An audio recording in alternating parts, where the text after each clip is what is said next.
and welcome here to TalkFCB, and welcome back to the channel here today, guys, where we are building up to the very next Barca game. We're excited now about every single moment, every game. We want it to come, and it is very nearly here. We have a trip to Getafe to look forward to. We're going to be talking all about the game today and the potential lineup that we could see from Hansi Flick. We're also going to be covering, though, the big news in the footballing world today regarding Haaland's new contract and exactly what that might mean for Barca's long-term search for a number 9. Does that affect the candidates that we've been looking at? All of that is discussed today, guys. I hope that you're all feeling good and that you are excited as well. Let's do this. But indeed, guys, right here today, once again, we have to kick off with an enormous super thanks. Today we have Jordan to thank. Really amazing support. And he says right here, it is so great to see how happy this squad is. They have perfect chemistry.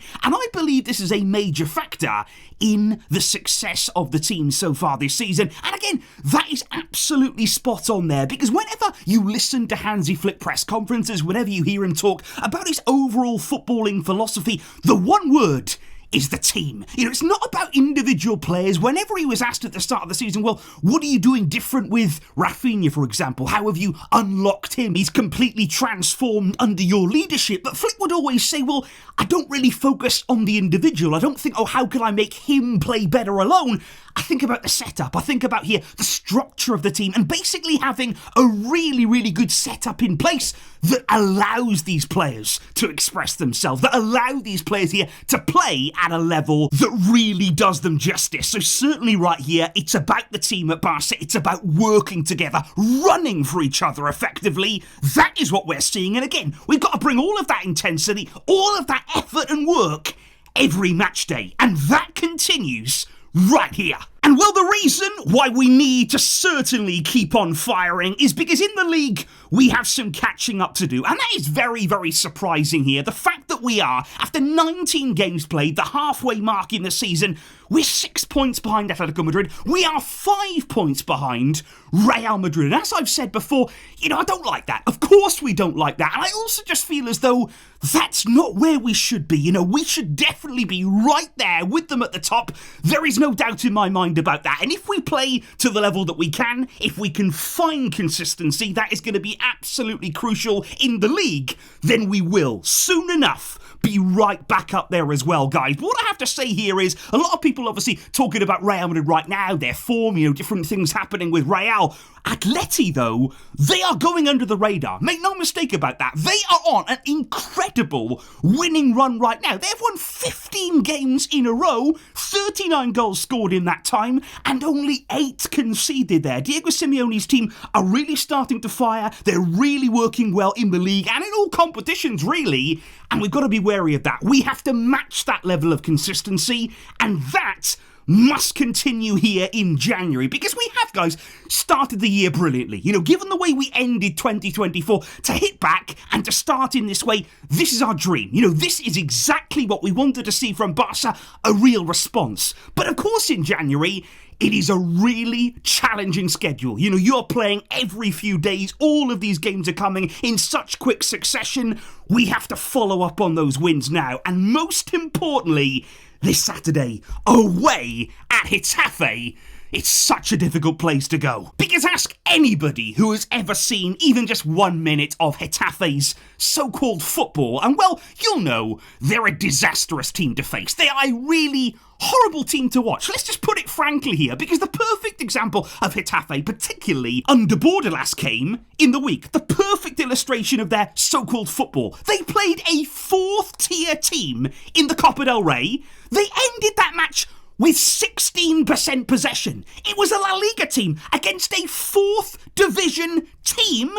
Getafe couldn't even get the ball, and they still managed to get 2 of their players sent off. I mean, that is peak Getafe ball, and it's horrible. So you've got to come here to a stadium like this against a team we know will be very deep. They will shut down all of that space. They will kick us. They'll make it frustrating. They'll be very physical in those individual battles. And I think that makes it really important when we're looking at the potential lineup, when we're looking here at what Hansi Flick needs to do to be able to unlock these kinds of teams. Because the problem is, guys, in La Liga, against these so-called smaller teams, that's been our problem. We haven't really struggled in the bigger games, in the really high-pressured matches in the league. That's not been the issue. We have struggled against teams who shouldn't really be troubling us, who shouldn't really be giving us a game, and yet that is where we are falling down. So I think it's really important here for Flick and his team. Start the game strongly, get ahead in the game as soon as you possibly can. We'll be looking here, we've got to be fighting for an early goal. Make sure you get ahead, and then do not look back.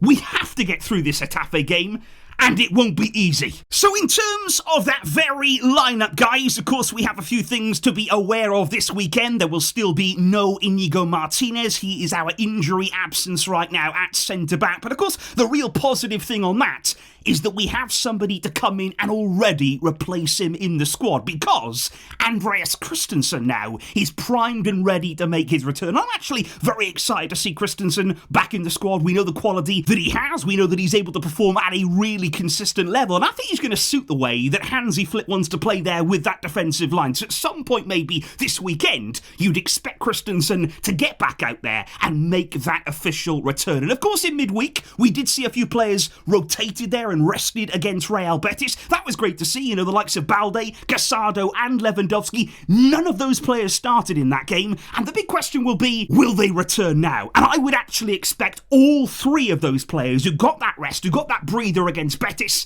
to be right back in this weekend, and of course, fully ready to go. Because in goal, you would expect there Iñaki Peña to continue between the sticks. Szczesny will indeed be available again after serving his one-match suspension for the red card against Real Madrid. I think there's a few questions there in the back line. Balde, like I say, will come back. Araujo probably will start again alongside Pau Cubarsí most likely. And then you're looking at Kounde, somebody who played so well, was so impressive there against Real Betis on that right side. But like we said, we have to look after him. We cannot be demanding too much and playing him for every single minute of every game, but I'd expect him to start in this one. And then in midfield, I think Casado definitely will come back in. He'll be a player who'll quite suit this game against Getafe there. That physical edge that he brings is going to be very, very important.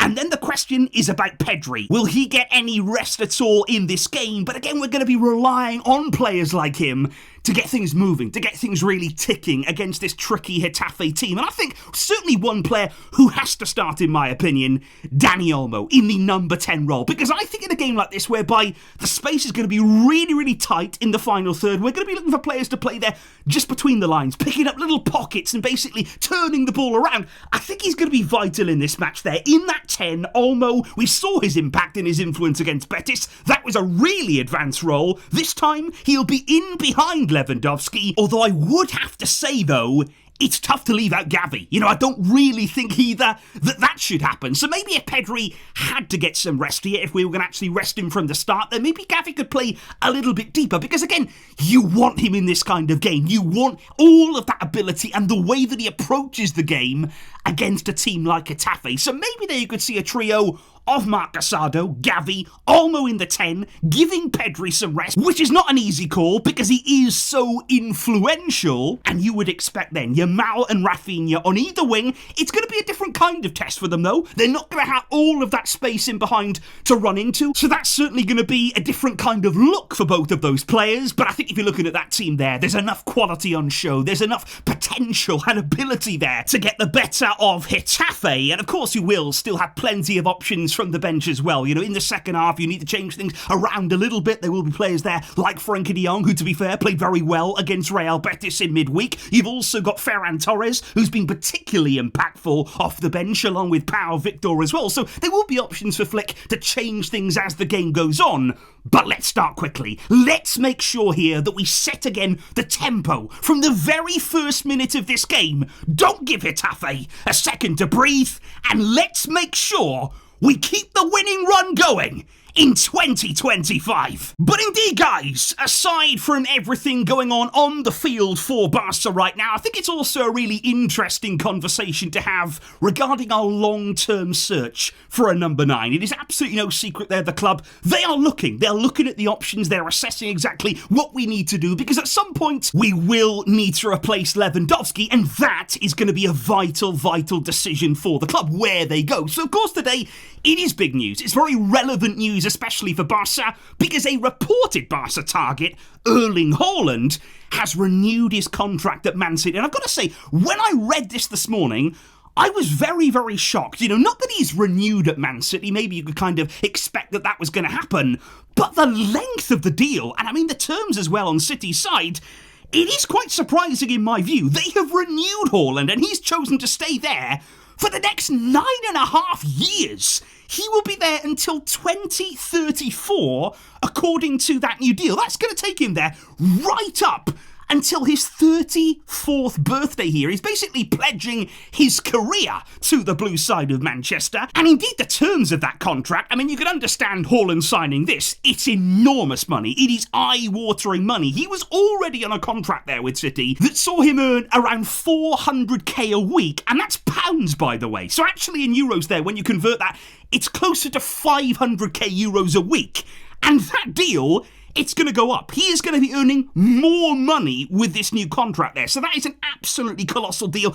Again, when you're looking at Barca, I'm kind of glad in a way we're not going down that road. Not glad that we're going to miss out on a top forward and a brilliant player that Erling Haaland is, but I am glad that we're not sort of signing away 10 years of paying a guy $500,000 a week. That simply shouldn't be what we're doing right now. At this stage in our plans financially, we should not be dipping into those kinds of deals, and it doesn't seem the most effective method for us. And the other thing about that Haaland deal, his release clause that was originally in his contract, that has now been removed. So right now you'd have to say he is off the table. So the big question then would be, well, how does this affect Barca's planning? How does this affect the players that we're also looking at aside from Haaland? Victor Gyökeres, does that make him now more of a priority for Barca? But the problem is as well, other clubs are going to feel the same, who are looking for a forward, looking there for a number 9. He is a really hot commodity. Everybody is looking at him. Everyone's going to want him. And at Barca, very serious about signing Victor Gyökeres. And again, guys, I'd just like to throw out the name of Alexander Isak. Now, for me in the Premier League this season, no disrespect to Haaland and everything that he's done, but this season alone, Isak is the best number 9 in that league. Make no mistake about that. He has now scored in 8 consecutive Premier League matches. He cannot stop scoring. And not only that, he does so much as well. He is a complete all-round forward. I love his assists as well. This guy is involved in every phase of play. And he has been on fire. And he is another one. In the footballing world right now, if you're thinking about a number 9, he must be right there at the very top of the list. The performances that he's putting in, the quality that he's showing, he's at a really good stage as well in his career.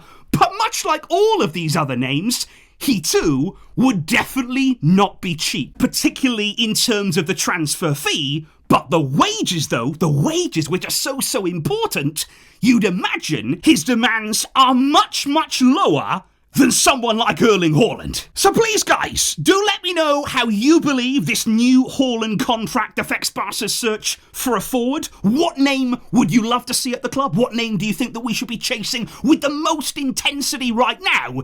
And of course, do let me know as well your thoughts on Saturday's game away at Getafe. What are your score predictions? And how would you line up? I will see you after the game for all of the reaction, and hopefully we can keep this great feeling going. Thank you for the great support, guys. I will see you soon. But until next time, as always, Vejka, El Barça.